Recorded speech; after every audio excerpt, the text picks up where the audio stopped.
আসসালামু আলাইকুম। আশা করি সবাই ভালো আছেন, সুস্থ আছেন। আলহামদুলিল্লাহ, আল্লাহর রহমতে এবং আপনাদের দোয়ায় আমি অনেক ভালো আছি, সুস্থ আছি।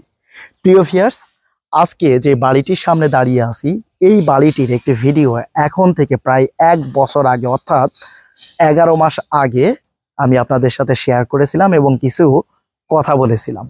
আজকের এই ভিডিওটি আপনারা যারা দেখছেন, যারা ওই ভিডিওটি দেখেন নাই, হয়তো আজকের এই ভিডিওটি দেখে আমার কথা 100% নাও বুঝতে পারেন, কারণ আমি ভিডিওটা যেভাবে শর্ট করা যায় সেইভাবেই কথা বলার চেষ্টা করব। তারপর আমি একটু সংক্ষিপ্তভাবে ধারণা দিচ্ছি। প্রিয় ভিউয়ার্স, এই বাড়িটি এখন থেকে আরও প্রায় 1.5 বছর আগে শুরু করা হয়। আমার এলাকার একজন কাকা, তিনি আমার কাছে আসেন শুরু করার আগে। তখন আমাকে বলেন যে, ভাতিজা, আমি একটা বাড়ি তৈরি করতে চাচ্ছি এইখানে, তো কিভাবে করতে পারি বা তোমরা কিভাবে করো সেইভাবে আমাকে একটু সহযোগিতা করে আমার বাড়িটা করে দাও। তখন আমি তাকে বললাম যে, কাকা, আসলে আমি সারা বাংলাদেশে আমি আমার কোম্পানির সিস্টেমে যেভাবে কাজ করি বা যেভাবে করে দেই, আমি আপনার বাড়িটা সেভাবে করে দিব না, কিন্তু আমি আপনাকে অন্যভাবে সাপোর্ট দিব বা যেভাবে আপনি বাড়িটা করতে পারবেন সে ব্যাপারে আপনাকে আমি সহযোগিতা করব। তো এরপর কাকা বললো যে, আচ্ছা ঠিক আছে, যেভাবে করলে তোমার ভালো হবে তুমি সেইভাবে আমাকে বুদ্ধি পরামর্শ দাও বা সেইভাবে আমার কাজটা করে দাও। তো কাকার সর্বপ্রথম প্ল্যান ছিল হচ্ছে এই জায়গাটা যেহেতু নিচু, এখানে আন্ডারগ্রাউন্ড করে বিল্ডিংটা করবে। তখন আমি কাকাকে জিজ্ঞাসা করলাম, কাকা, আপনার ক্যাশ ক্যাপিটাল কতটুকু আছে? তখন সে বলল যে, বাবা, এই মুহূর্তে আমার 18-20 লাখের মতো আছে। তো আমি নিচ থেকে আন্ডারগ্রাউন্ড করে উপরে এসে একটা ফ্লোর করব, সামনের দোকান হবে এবং পিছনে কিভাবে বাসা বাড়ি টাড়ি করা যায় থাকার জন্য সেভাবে আমাকে প্ল্যানটা করে দেন। এরপর কাকার কথাবার্তাগুলো শুনে আমি কাকাকে বললাম যে, কাকা, আপনি যেভাবে চাচ্ছেন নিচে আন্ডারগ্রাউন্ড দিয়ে উপরে যদি একটা ফ্লোর আপনি কমপ্লিট করতে চান, তাহলে আপনার মিনিমাম 65 থেকে 70 লক্ষ টাকা খরচ হবে। তো আপনার কি এত টাকা আছে? কাকা বলল, না, এত টাকা নাই। তো তাহলে কি করা যেতে পারে?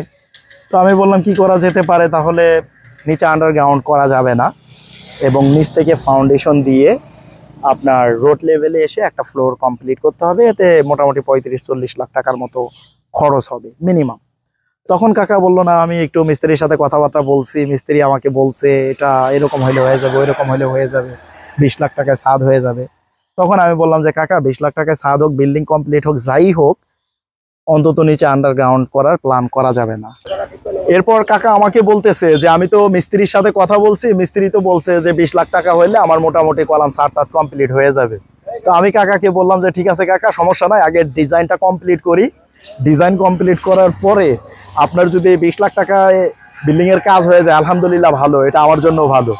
তো যাই হোক, এরপর কাকার ড্রয়িং ডিজাইনের কাজটা আমি নিজ দায়িত্বে সম্পন্ন করে দিলাম। অর্থাৎ কাকায় প্রথমে যেভাবে চাইছিল নিচে আন্ডারগ্রাউন্ড দিয়ে এইভাবে করবে, তো আমি যখন বুঝতে পারছি যে ক্যাশ ক্যাপিটাল কতটুকু আছে, আমি সেই অনুযায়ী আমি আমার মাপ মতো তাকে একটা ডিজাইন করে দিছি এবং সেই ডিজাইন অনুযায়ী সে বিল্ডিংয়ের কাজ এ পর্যন্ত নিয়ে আসছে। কিন্তু আনফর্চুনেটলি এখন থেকে 11 মাস আগে আমি যে ভিডিওটা শেয়ার করছিলাম সেখানে আপনারা দেখতে পেয়েছেন যে নিচে শর্ট কলাম করার পর কাকার কাজটা বন্ধ ছিল। তো ওই সময় আমি কাকাকে যখন প্রশ্ন করছি যে, কাকা, আপনার কাজটা বন্ধ কেন? তো কাকা বললো যে, কাকা, আমার কাছে তো 18 লক্ষ টাকা ছিল, এই পর্যন্ত কাজ করার পর শেষ, ফিনিশ। তো এখন তো আমি আর কাজ সামনের দিকে আগাইতে পারতেছি না। আমার একটা অ্যামাউন্ট একজনকে আমি ধার দিছি, তার কথা ছিল যে আমি বাড়ির কাজ শুরু করলে সে আমাকে দিবে। তো এরপর কি করছে আমি একটু কাকার কাছ থেকে জানি, যদিও কাকাকে আমি অনেক ডাকাডাকি করে উঠাই আনছি। কাকা আসতে চাচ্ছিল না, কারণ ইট পরিষ্কার করতেছিল, ইটের গাঁথনি যেহেতু চলতেছে।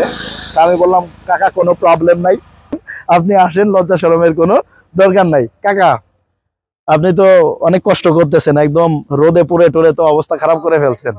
একটা বাড়ি তৈরি করা কতটা সুখের কাকা?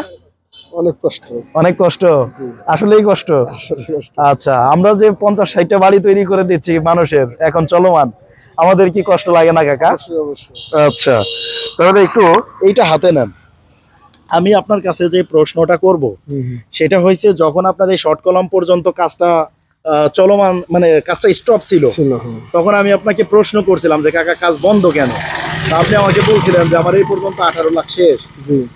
কিন্তু এই প্রশ্নটা আপনাকে অনেক আগে করছিলাম যে, কাকা, আপনার কাছে কত আছে আপনি কিভাবে কাজ করবেন? আপনি তো চাইছিলেন নিচে আন্ডারগ্রাউন্ড দিয়ে কাজ করতে, তাই না? জি আমি আপনাকে কি বলছিলাম যে 35-40 লাখ টাকা আপনার এই একতলা করতে লাগবে, আপনি আন্ডারগ্রাউন্ড কিভাবে করবেন? জি তখন আমার কথা আপনার কাছে কেমন লাগছে আমি জানি না, কিন্তু আজকে আপনার কাছে আমি প্রশ্ন করতে চাই, আমার কথার সাথে আপনার কাজের কতটুকু মিল আছে? মিল আছে হ্যাঁ? 100% মিল আছে। আচ্ছা, এই পর্যন্ত কাজ করছেন, আপনি তো নিজে মালামাল কিনে খরচ করছেন, আপনি তো আর কাউকে দিয়ে বা কোনো মাধ্যমকে দিয়ে করান নাই। না না আপনার কত টাকা লাগছে এই পর্যন্ত? অনেক চলে গেছে, প্রায় 35 তো গেছি, 35 চলে গেছে। মানে আপনার হিসাব আছে, একদম অ্যাকুরেট হিসাব আছে? হ্যাঁ 35 গেছে। আচ্ছা, তো আপনি আমাকে বলছিলেন যে 35-36 এর মতো গেছে অলরেডি। তাহলে প্রিয় ভিউয়ার্স, কথা হচ্ছে এই যে বাড়িটা আপনারা দেখতে পাচ্ছেন, এই বাড়িটায় 35 লাখ গেছে। এখন আপনাদের অনেকের কাছে হয়তো মনে হইতে পারে যে এটা কোনো কথা। এখানে কাকা নিজ দায়িত্বে মালামাল কিনছে, নিজে থেকে দেখেন বউ বাচ্চা নিয়ে ইট টিট গুছায় গাছায় পরিষ্কার করে কাজ করতেছে। এবং এইদিকে একটু দেখাও, এই যে ইটগুলো কাকা এতক্ষণ বসে বসে পরিষ্কার করতেছিল, আমি কাকাকে জোর করে ডেকে এনে এই কথাগুলো বলতেছি। তাহলে কাকা আমি দেখি রাত 9টার সময় এখানে দাঁড়াই থাকে, তার বাড়ির কাজ চলতেছে। তাহলে এই যে আমরা যে দায়িত্বটা পালন করি, আমরা যে কাজগুলো করি, অনেকের কি হয়, বিশ্বাস হয় না। যেমন আপনি শুরুতে মিস্ত্রিদের সাথে কথা বলছিলেন যে মিস্ত্রিতে এমন ভাবে বোঝাইছে যে হয়তো 20-25 লাখ টাকা হইলে আপনার সার তার করে আপনি রেডি। 20 লাখ রেডি। একজন মিস্ত্রি আপনাকে পরামর্শ দিল যে 20-25 লাখ টাকায় হয়ে যাবে, আর সেইখানে এই পর্যন্ত কাজে আপনার 35 চলে গেছে। এখন যে কাজ আছে, যদি টাইস টুইস লাগায় কমপ্লিট করতে যান, আপনার মিনিমাম 15 লাখ টাকা লাগবে। কাজ নাই তারপরে অনেক কাজ আছে। তো এই যে কথাগুলো আজকে একটু আমার কথার সাথে আপনি মিলাই দেখলে বুঝতে পারবেন যে কতটা মিল আছে। তাহলে প্রিয় ভিউয়ার্স, কাকা আমি আপনাকে কষ্ট দিলাম, আপনি আপনার কাছে যান। কথা হচ্ছে কি প্রিয় ভিউয়ার্স, আপনারা যারা একটা বাড়ি তৈরি করবেন বলে ভাবছেন বা ভাবেন, আপনারা কি করেন, এলাকার মিস্ত্রির সাথে যোগাযোগ করেন, কথাবার্তা বলেন, এবং মিস্ত্রি আপনাকে যেভাবে পরামর্শ দেয় আপনি সেভাবে কাজে নামেন, এবং কি সেই অনুযায়ী আরেকজনকে জাজমেন্ট করা শুরু করেন। একটা বাড়ি করতে গেলে কতটুকু কষ্ট, কতটুকু পরিশ্রম, এই মানুষটাকে দেখলে আপনি গেস করতে পারবেন, আন্দাজ করতে পারবেন। সকাল সন্ধ্যা লেগে থাকে। আমি যখনই এই দিক দিয়ে যাওয়া আসা করি, একবার ভিজাইতেছে, একবার কিছু খোয়া গোছাইতেছে, একবার এইটা একবার ওইটা, মানে মিস্ত্রিদের কি লাগবে, কখন কি লাগবে সে দেখতেছে, এনে দিচ্ছে। তাহলে এই পর্যন্ত এত টাকা খরচ হয়ে গেছে। এইখানে তার মিস্ত্রিতে এমন ভাবে একটা সেপটিক ট্যাঙ্কি তৈরি করছে, যে সেপটিক ট্যাঙ্কি করতে আমি বলিই না, অথচ কাকাকে বলছে যে না, মামুন ভাই বলছে এখানে একটা সেপটিক ট্যাঙ্কি করতে। বিল্ডিং এর ভিতরে ওনার সামনে সাইডে অনেক জায়গা, আমি সেপটিক ট্যাঙ্কির ব্যাপারে কিছুই বলি নাই।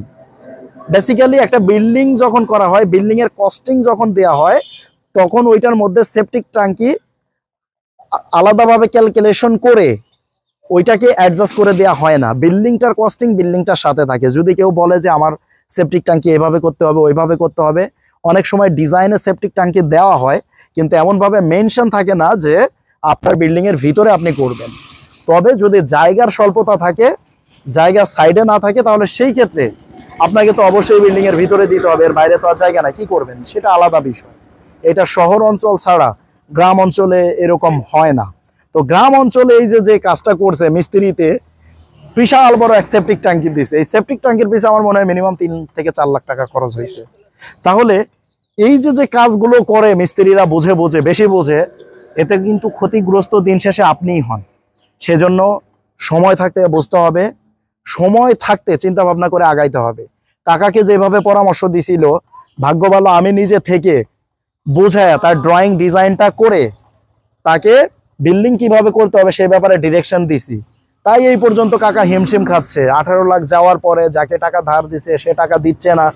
এরপর কাকার একটা ল্যান্ড ছিল, সেই ল্যান্ডটা বিক্রি করে সে বিল্ডিং এর কাজ করতেছে। এখন আপনি হয়তো আপনার জীবন দশায় 15 লক্ষ 20 লক্ষ টাকা জমাইছেন। এখন এই 20 লক্ষ টাকা নিয়ে আপনি এমন ভাবে একটা চিন্তা করলেন, পরিকল্পনা করলেন, কইরা শুরু করলেন, শুরু করার পর অর্ধেক করার পর আপনার টাকা নাই। এখন কাকার তো জায়গা ছিল আরেকটা, সেটা বিক্রি করে এনে এখন এখানে কাজ করতেছে। আপনার কি আছে সেই চিন্তাটা আপনি করেন। আপনি কি বিক্রি করে আপনি আপনার এরকম একটা স্বপ্ন আপনি বাস্তবায়ন করতে পারবেন, সেই বিষয়টা নিয়ে আপনাকে আগেই ভাবতে হবে। আর আমরা যেটা করে থাকি, আমরা যেটা বোঝানোর চেষ্টা করি, সেই বিষয়টাও আপনারা একটু বোঝার চেষ্টা করেন। আমরা কি চাই? আমরা চাই আপনার যতটুকু বাজেট আছে সেই বাজেটের মধ্যে কিভাবে আপনি কাজটা আগাইতে পারেন, আপনার প্ল্যানটা কতটুকু হইলে ভালো হয়। আসলে আমাদের চাহিদা তো শেষ নেই, আমাদের চাহিদা তো অনেক। তো আমাদের কি করতে হবে, সাধ্যের মধ্যে থেকে কিভাবে আমাদের বাজেট, কিভাবে আমাদের চাহিদা দুইটাকে অ্যাডজাস্ট করে আমরা একটা স্বপ্ন বাস্তবায়ন করতে পারি, সেই ব্যাপারে আমাদের উদ্বুদ্ধ হতে হবে। এখন থেকে পিছনে বেশ কয়েক মাস প্রচুর পরিমাণ বৃষ্টি পার করেছি আমরা। এবছর আমার মনে হয় বিগত বছরগুলোর চেয়ে অনেক বেশি বৃষ্টি হয়েছে, এবং কি সামনে হয়তো আর কিছুদিন মেঘ বৃষ্টি থাকবে। আগামী 1 থেকে 1.5 মাস পরেই আবার আমরা নতুন প্রজেক্ট, নতুন কাজ শুরু করব। অর্থাৎ বাংলাদেশে কাজ করার যে নতুন একটা মৌসুম বা সিজন বলে থাকি, সেটা চলে আসতেছে। এবং এই সিজনে আপনারা যারা চিন্তা করছেন 15 লক্ষ 20 লক্ষ টাকা আছে, সেটা দিয়ে বিশাল বড় করে একটা বিল্ডিং এর কাজ ধরবেন, এটা আপনাদের জন্য একটা ভুল সিদ্ধান্ত হবে। যেমন গত কয়েকদিন আগে আমাকে এক ভাই কল দিয়ে বলতেছে যে ভাই, আমার 12 থেকে 13 লাখ টাকা আছে, আমি চাচ্ছি 4 বেডরুম দিয়ে 3 টয়লেট দিয়ে ড্রয়িং কাম ডাইনিং দিয়ে সামনে বেলকনি বারান্দা দিয়ে একটা বাড়ি করবো, আপনি করে দিবেন? তো আমি বলতেছি ভাই, আপনি বললেন যে আপনার টাকা আছে 12-13 লাখ, আবার আপনি আমাকে বলতেছেন যে এটা এটা এইভাবে এইভাবে এইভাবে করবেন। তা আপনি যে এইভাবে চাচ্ছেন, এইভাবে বাড়ি করতে গেলে আপনার মিনিমাম 40 লাখ টাকা লাগবে, অথচ আপনার টাকা আছে 12 লাখ। এটা কি সম্ভব? আগে বোঝেন কি করবেন, আগে বোঝেন, চিন্তা ভাবনা করেন, এরপরে হচ্ছে আপনি ফাইনালি সিদ্ধান্ত নেন। আপনি যেভাবে চাচ্ছেন, ছাদ না দিয়ে উপরে যদি টিন দেন, টিন শেড করলেও আপনার মিনিমাম 15 লাখ টাকা খরচ হবে। তাহলে আপনি বুঝেন আপনি টিন শেড করবেন নাকি বিল্ডিং করবেন।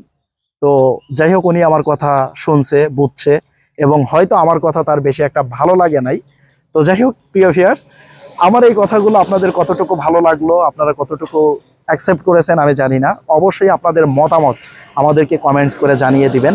এবং কি আমাদের পক্ষ থেকে আপনাদের জন্য যেটা লাস্ট পরামর্শ, সেটা হচ্ছে আপনার বাজেট যতটুকু আছে সেই অনুযায়ী আগে একটা প্ল্যান করেন। আগে একজন ইঞ্জিনিয়ার ভিজিট করান, ইঞ্জিনিয়ার ভিজিট করিয়ে দেন হচ্ছে একটা প্ল্যান তৈরি করেন।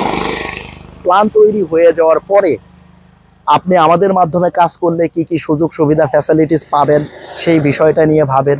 অথবা আপনি নিজে নিজে সেই ড্রয়িং অনুযায়ী কাজ করলে কিভাবে আপনার টাকা পয়সার ব্যাকআপটা দিতে পারবেন সেই বিষয়টা নিয়ে ভাবেন। আমি আপনাকে যদি একদম ক্লিয়ারলি বলি, আমরা যেভাবে কাজ করে দিব, আপনার সর্বপ্রথম কাজ হচ্ছে ড্রয়িং ডিজাইন প্ল্যান। যখন আপনার ড্রয়িং ডিজাইন প্ল্যানের কাজটা হয়ে যাবে, এরপর আমরা সেই ড্রয়িং ডিজাইন অনুযায়ী আপনার কাছ থেকে আপনার চাহিদাটা জানতে চাইবো। আপনি কোন ব্র্যান্ডের রড, কোন ব্র্যান্ডের সিমেন্ট, কোন ব্র্যান্ডের টাইলস, এক কথায় ফিনিশিং প্রোডাক্ট আপনি কি কি চাচ্ছেন, সেই বিষয়গুলো জেনে বুঝে দেন হচ্ছে আমরা আপনাকে কস্টিং দিব। আপনার বিল্ডিংটা করতে ফাইনালি এত টাকা খরচ হবে। এরপর আমরা যখন আপনার কাজটা ফাইনালি শুরু করব, আপনি চাইলেই এক হাত বাড়াতে পারবেন না, আপনি চাইলেই এক হাত ছোট করতে পারবেন না, এবং কি আপনি চাইলেই একটা ইটের গাঁথুনি আপনার মন মতো ব্যাকা করে দিতে পারবেন না, অবশ্যই সোজা করে দিতে পারবেন, সমস্যা নেই। তো প্রিয় ভিউয়ার্স, আশা করি আপনি আমার কথা বুঝতে পেরেছেন। সবাই ভালো থাকবেন, সুস্থ থাকবেন, এবং অবশ্যই আপনার মতামত কমেন্টস করে জানিয়ে দিবেন। আল্লাহ হাফেজ।